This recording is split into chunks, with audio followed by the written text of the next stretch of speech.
Before we start our programs, we usually read a brief land acknowledgement, so I will do that and then introduce Dr. Hoyt. The Scarborough Public Library acknowledges that it is located in the traditional homeland, past and present, of tribes in the Wabanaki Confederacy. We recognize and honor the current tribes who comprise the Confederacy, the Penobscot, the Passamaquoddy, the Maliseets, and the Micmac, who have stewarded this land throughout the generations. We acknowledge the Owasquag people who once lived in what is now Scarborough. We respect the traditional values of these tribes and support their efforts for land and water protection and restoration. In offering this land acknowledgement, we affirm Indigenous sovereignty, history, and experiences. So we are so thrilled here to welcome Dr. Hoyt back to the library. She's done a number of programs for us, and they have all been spectacular. So I have no doubt this will be too. Dr. Hoyt grew up in Cumberland, Maine, but has lived the last 32 years at Higgins. She attended Bowdoin College and went to veterinary medical school at the University of Wisconsin. In 1999, she opened Cats on Call Veterinary Hospital here in town and only just retired last year. Her two passions are animals and travel. Although she's no longer practicing locally, she still donates her energies to veterinary work in Africa. She has spoken here previously on topics ranging from the Galapagos to leopard tracking in Botswana. Now that she's retired, she will have more time for collecting experiences for future armchair traveler presentations. Without further ado, Dr. Hoyt. I am told that I have to come in like this. And you're all lucky I'm going to only dance and not sing.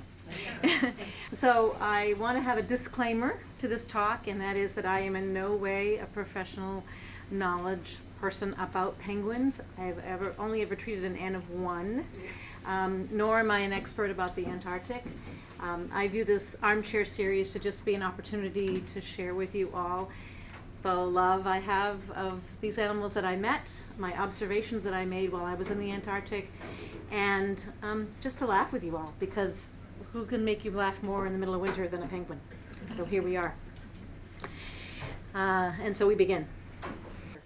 I wanted to just start off with one boring slide that I did not take, and that is a little visualization of where the penguins are, all penguins, in the southern hemisphere. There are no penguins in the northern hemisphere, so therefore there are no polar bears who eat penguins. Just to keep that in mind, because everybody wants to know, did you see any polar bears? Nope, not a one. So they have other dangers, but not polar bears. Here's a nice selection of the penguins that you can find in the Antarctica and those areas just north in what's called the Scotia Seas. And we're going to talk about almost all of them today. So, here for the ride. Most of the colonies are found up in the upper left-hand corner near the picture of the Adeles in what's called the Arctic Peninsula. The Arctic Peninsula is where you can see a lot of different concentrations of a lot of different species. And so that's where most of the people who are touring to see penguins go, and that's where I went. When I was getting ready to do this talk, I thought, I should see how long penguins have been around. I don't know the answer to that question. And I found a recent paper that was presented back in just 2023 about the giant penguins that were the ancestors from 50 million years ago. And these guys are enormous, 9 feet tall and over 300 pounds, and yet somehow they are still comical.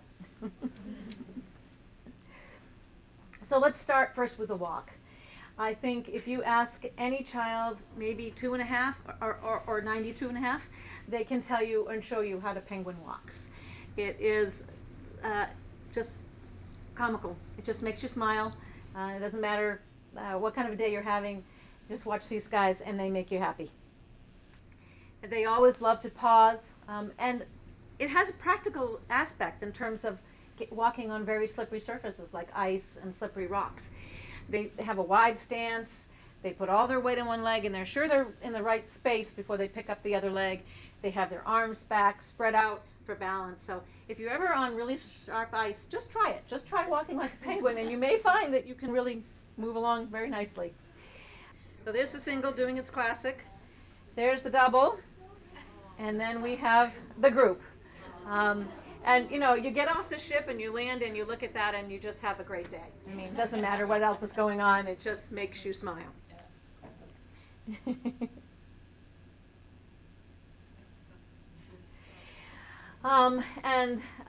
What they need to watch out for is not polar bears, but the leopard seal. We were kayaking along, and I came around a corner, and I shot this shot really fast, and then I moved away.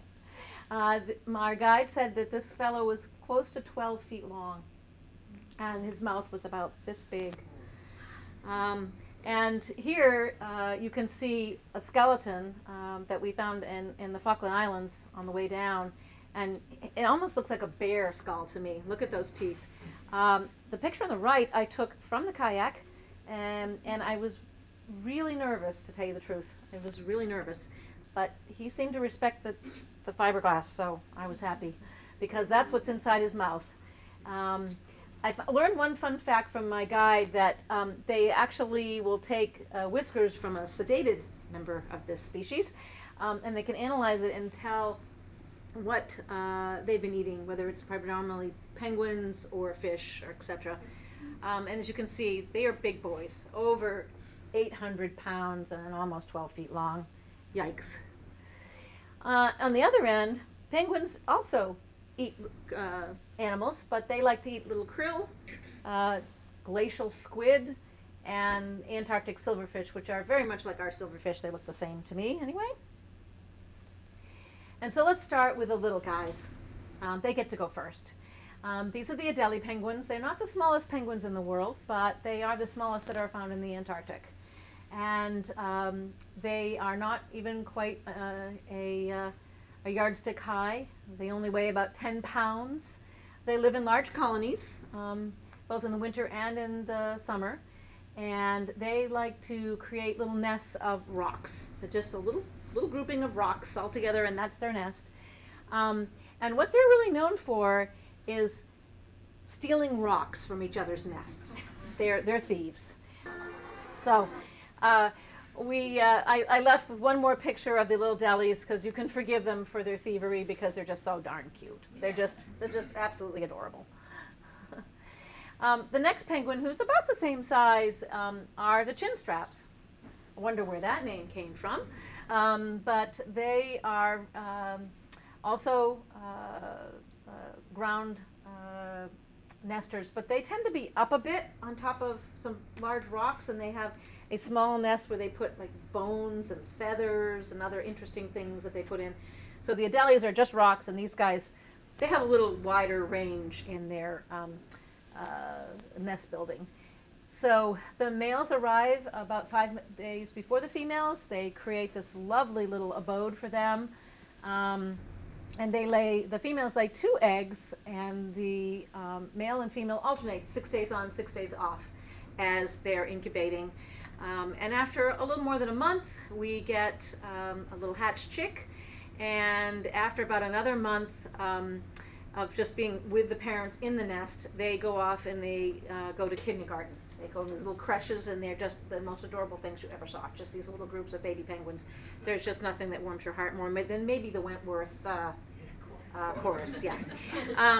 And that time, both the parents now go out to sea, and they both need to hunt so that they can feed this little guy or little girl, or actually it would be 2 of them. They have a lot of demands. They're going to grow very quickly, because in just about 2 months, they're ready to go out to sea with their parents. So it's very fast growth, and so they need 2 parents to really raise them. What really struck me the most about them are their absolutely adorable pink feet. I think you can see it best on the one on the right. But I like to think of one on the left as kind of like one partner waiting for the other one to come back from the sea. I'm hungry. These penguins are also known as the stonebreaker penguins. The British sailors named them this because they have a voice so loud that I have the volume as low as it goes on this. That's as low as I can possibly make it. And if you can imagine 10,000 of them doing this simultaneously, I actually pulled out my earplugs from the airplane and put them in my ears. It hurts so much. Wow. They're really, really, really loud. And I will spare you that. And then we have one, again, cute picture to forgive them for being stonebreakers because they're just darn cute. And the next most famous thing about the penguin is their hop. Not only can they walk adorably, but they have the most amazing hop. They can go from being completely in the water to straight up out of the water and on the land. And I've caught both of these shots midair as they're coming out of the water. That's kind of like you or I coming to the edge of the pool and then just jumping one jump, poof, right up top of the side of the pool. It's an impressive feat, if you ask me. Really impressive. And I thought I saw a penguin in the water, so I just turned on my camera, and yeah, I did. He didn't quite make that one. It was a little slippery there, but you'll see I haven't given up on him, and there he goes again, and this time he made it. I challenge you not to smile. Anyone can make it through this presentation without smiling once is, I don't know. And now we get to my favorite penguin, the rockhopper. As the name aptly says, they can really hop. They are the masters of the penguin in terms of hopping. They also happen to have a really cool wig that they wear. These little feathers on their heads. They like to turn one way and then the other in the wind, and they flap around, and they kind of like rock and roll artists. But they're rock and roll on the cliffs. Over on the right here, you can see the kind of area that they can go straight up. If you look at the very top of this cliff, there are penguins up there nesting. And they didn't fly up there, guys. They hopped. So I've got a couple shots here of this guy trying to make his way up. And you can hear that wind. That's the Antarctic. It is nothing but windy. He's going to get all the way to the top of that cliff. I would take the whole talk to watch him, but I thought you'd appreciate how amazing these little guys are and what they can do. And you might think that that's why they're my favorite, but they're actually my favorite because they're the most endangered. They are the ones most at risk of leaving this earth. And we think it's because they're the most sensitive of all the penguins to the rising sea temperatures, perhaps because they eat primarily krill, and krill is really sensitive to temperatures. As you can see, they are a little bit larger than the other two Adelie and chinstraps, but look at their weight, only 6 pounds. I think that's because they really need to be able to hop. And if you weigh too much, you can't get up that high. So you can't tell the difference between the males and the females. They both have this great dew, and have the babies, though, don't have any colorful feathers until they get to adulthood. So you can't really tell with the little ones. They usually lay 2 eggs, the second one being much bigger than the first one. And sometimes they both do survive, but sometimes it's just the second one that makes it to adulthood. So we've talked about walking, hopping, and now let's get to swimming, because now we have what's real grace. We named this penguin popcorn. On our trip, we'd say, oh, there's popcorn. And in the difference, you could just see this little popping happening. They're just so beautiful and so graceful. And, you know, you forgive them all their silliness on land because this is where they have their prowess. And we have one little more, couple more, just trying to catch on. Next penguin I want to talk about is the Magellanic. This one is the one that many people do get to see if they don't quite make it down to Antarctic, because it's found as far north as El Salvador. They nest in a very different environment. They're in these little caves, these little mini caves or little dirt burrows. They are the longest living of the penguins. They live 25 years, with the exception of one penguin named Captain EO, who was at the San Francisco Zoo, and he lived for 40 years, documented, which is just amazing. They're kind of medium size, medium build. Their favorite food is jellyfish, and there's not too many jellyfish way down south in the Antarctic, so I think that's why they mostly are found up north. But they are really, again, fun to watch. I found them to be the most reclusive of all the penguins. Many of the other penguins would come right up to us, and these guys didn't want to be anywhere near us. And that's perhaps because they have had more contact with humanity. In fact, the major killer of them is not the killer whales or the leopard seals, but rather oil spills. So, very sad. And then we get to the gentoo penguins. The gentoos are the most curious penguin you'll ever meet. They're the ones most likely to come right up to you, find out what you're doing.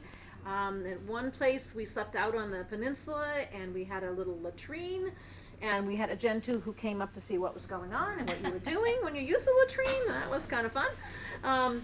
They also have what I think are the most adorable chicks, because these chicks do have some of that fun coloration, and they do raise, as you can see, 2 of them at a time. They're very dedicated parents. They try very hard to keep their babies warm and safe. Really easy for the guy on the left, and then it's getting a little harder, and then you can see the one on the right is really having a hard time keeping everything, so to speak, underneath it. And, you know, even when they get really big, we saw ones almost as large as their parents, and their head was still tucked underneath the parents' little pouch. So they are much larger. They're almost 30 inches tall. They weigh about 12 pounds. They have their very striking beak, and their little white bonnet. It actually goes all the way over the top. They practice philanthropy, which is basically coming back to the place where you were born. Much like sea turtles are known for doing this, this particular species of penguin does exactly the same thing. They also usually lay 2 eggs, but sometimes they have 2 clutches.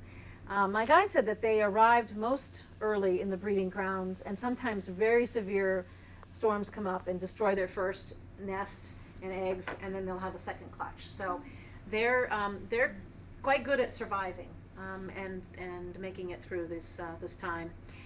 The males are a little bit larger than the females, but you really can't tell them unless they're standing next to each other that you've got one male and one female. And what's most amazing about these guys is they can dive over 600 feet. That's just crazy. And in one little series of a few days of hunting, they can make over 400 dives. And if anybody's ever dove before, you know that that's not allowed. You can't make that many dives that deep. They're the world's fastest penguin. They go 22 miles an hour underneath the water. And they're also more commonly eaten by killer whales, probably because they're down in the depths quite a bit. Unfortunately, humankind also hunted these guys much earlier in the century for oil, pelts, and also to eat their eggs. A couple of fun little pictures. They are very brave, and if you look on the left here, you can see the one leading the way is actually a gentoo, followed by a bunch of adeles. And basically, they hesitate to go in because there very likely could be a leopard seal in there. And you really can't see them. They hide below the surface, and they're all kind of waiting for their gentoo buddy who's going to actually take a peek and then go in. And whoop, there we go. All the rest of them, nope, didn't get eaten, we can go. And you can hear the laughing. They're also the most peaceful of the different species of penguin, probably because they nest so far apart. You can see this large spacing between the nests, and if one reaches out and the other one reaches out, they can't quite touch each other, so no fighting there. It's a much quieter colony than the other colonies. And now I'm going to take a little bit of poetic license. I really wanted you guys to see what it looks like for a penguin to swim in the water. And I took these pictures. They're not from the Antarctic. I wasn't diving in the Antarctic. I was about 7,000 miles away in the Galapagos. But I think that it's worth seeing, whoops, sorry guys, let me try this again, seeing how beautifully these guys move in the water. They are so graceful and lovely, and they can zip right along, and they're gone. So was very exciting to swim these little guys. They would go in and back and kept coming back and looking at us. Like, what are you doing? Who are you? You got any krill? Speaking of funny, here's the macaroni penguin. The macaroni looks like somebody got some magic markers and went to town. They are like the clowns in appearance, but not in personality at all. They got their name from a term that was used in the 18th century in Britain for gentlemen who exceeded the ordinary bounds of fashion, i.e. they are the Liberace's of the penguin world. And just some pictures just to see. Here they are. They really like to show off their heads. They're about medium size, medium height. They have these incredibly thick beak. And sometimes from a distance you might confuse them with the rockhoppers, but then when you get close you can see, oh no, there's a lot more to these guys. They also are very deep diving penguin. They almost go as far down as the gentoos. But interestingly enough, they are very efficient hunters. In fact, of all the birds that are in the seabirds, they use more marine resources than any other species. They take in 92 million tons of krill yearly. So they're really dependent on the krill as well. The females lay 2 eggs a few days apart, but unfortunately, the female will then usually reject the first one. They never try to nest and keep 2 eggs. They're only about 1. They also really have a very crowded environment where they nest. They're right on top of each other. And they have 2 approaches in how they can survive. Some of them will dominate. They really get into these terrible fights. And you can see the picture I have there. It was very easy to get that picture. I had hundreds of pictures in my files of this species fighting with each other. But then, that's not going to work really well if you're coming out of the ocean and your nest is way back there and you need to get through all of these other nests. So they do this funny little thing where they hunch down, they kind of bring their shoulders in tight, they bring their front wings together, and they kind of shuffle through the colony. And they get by pretty easily without getting attacked. So it's a very interesting thing to see, but that's their 2 ways of creating each other. They don't appreciate any other species of penguin. I heard this godforsaken horrible noise, and they came around the corner of my kayak, and as you can see on the top, there's a little chin strap who's squawking away, and the other guys are just, all the macaronis are not happy about this chin strap being in their colony. And now we get to the kings. These are big boys and girls. They're well over a yard tall. They can weigh up to 40 pounds. Interestingly enough, I frequently had a lot of pictures of them in groups of 3s. I do not know why. It was at a breeding time where there were lots of babies, so these are all adults, but they seem to hang out in 3s. Maybe somebody out there can answer that question, but I like to say we 3 kings of Antarctic are. The males and females can be differentiated by their call. And I really want to share this with you. Again, I don't take credit for this. I got to hear it. But I think that this next slide really demonstrates this really well. The female, lots of sounds, keeps going. And then the male, one thing. That's it, guys. That's what you got. So, again, female. Lovely, mulattoes. Oh, here she's going to go. Up and down, around, keeps going. Male. That's it. I did not take this picture of the egg because the eggs I saw were all green by the time I got there. So they come out white, and then over time, they just turn to green. They are what I call the marsupials of the penguin world. They have this great little pouch at the bottom of their belly. And I think you can see in the lower left one demonstrating he's either got probably a chicken there, it's so pronounced, but they'll start with their eggs. They'll lay their eggs and keep them right on top of their feet. The males and females both do this. Males and females both have a little pouch down there, and they just lay it right over and keep them nice and warm. And it's really quite amazing to watch this. I have a little video. It just pans through a little bit of the colony. And you can also see, I think it was a Gentoo who decided he wanted to be a king penguin. You'll see what happens with that one. You can hear that wind. That Antarctic wind. Oh, there we go. Get out of there. Not welcome. And we'll come back and look for the ones that are nesting. You can see the little pouches in the bottom. Little pouches. And then we're going to zero in on one who's molting. You can see the change there. They can't go to sea when they molt. They'll just sink. So, and this penguin really has the art of camouflage right down. This is a type of sea cabbage on the left. You can notice the dramatic yellow and dark. And if you notice the penguin all the way in the back of this row, it almost like blends right in with that. And from afar, I didn't think there were any penguins there, but when I got close, I could see that there were, but they blend right in beautifully. I could not do this talk without saying something about avian influenza. As a veterinarian and a person who's in charge of animal and people health, I don't know if the general public really understands that we have lost over almost 300 million birds worldwide to this disease. And unfortunately, the Antarctic penguins are not immune. When I was there a year ago, we started seeing dead birds, and it took them months to prove that this was indeed avian influenza. Initially, the gentoos and the kings were the ones that were thought to be most at risk, but now we know across the board every different species of penguin in the Antarctic was affected. They reported initially that just the juveniles were dying, but my theory is that the adults were dying too. They just were dying out at sea, and so we didn't find their bodies in the colonies. And in fact, in reaching out to my guide who's in the Antarctic now, they say that all of the species that I've talked to you about today have decreased numbers in nesting, all of them. So it's real, and it's a real problem. And sadly, what's I think the most scary as a human being is that this particular strain jumped species into the elephant seal, and we saw hundreds of dead elephant seals. In fact, 92% of the babies from last year didn't live. And you need to keep in mind that this little devil of a virus takes one mutation to become virulent to humans as well. So watch out, guys.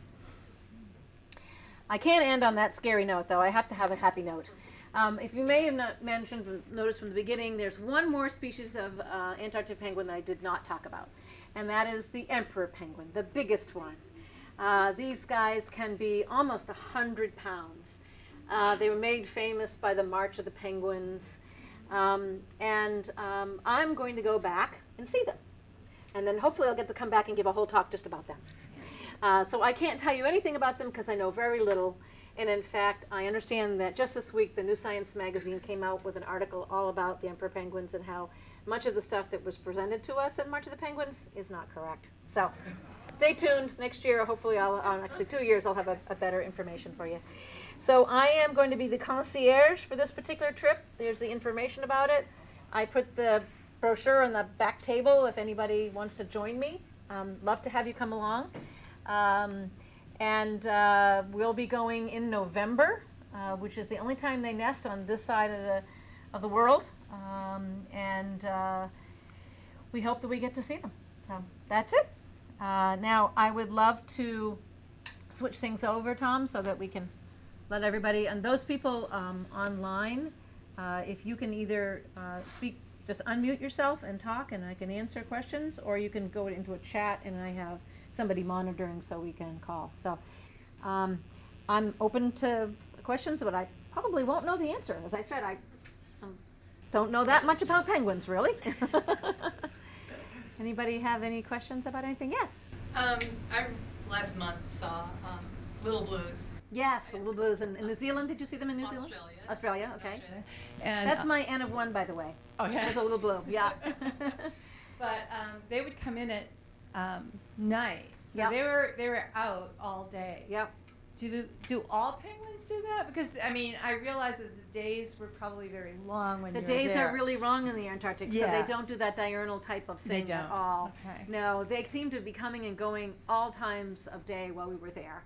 And as I said, when, in the middle of the night, about 2 in the morning, when I saw the one at the latrine, it had just come out of the water at that hour too. Oh, So I think that because of the timing, I suspect that in the wintertime, it's a little bit different. But again, many of the species don't even come out. They stay in the water the whole time. Oh, really?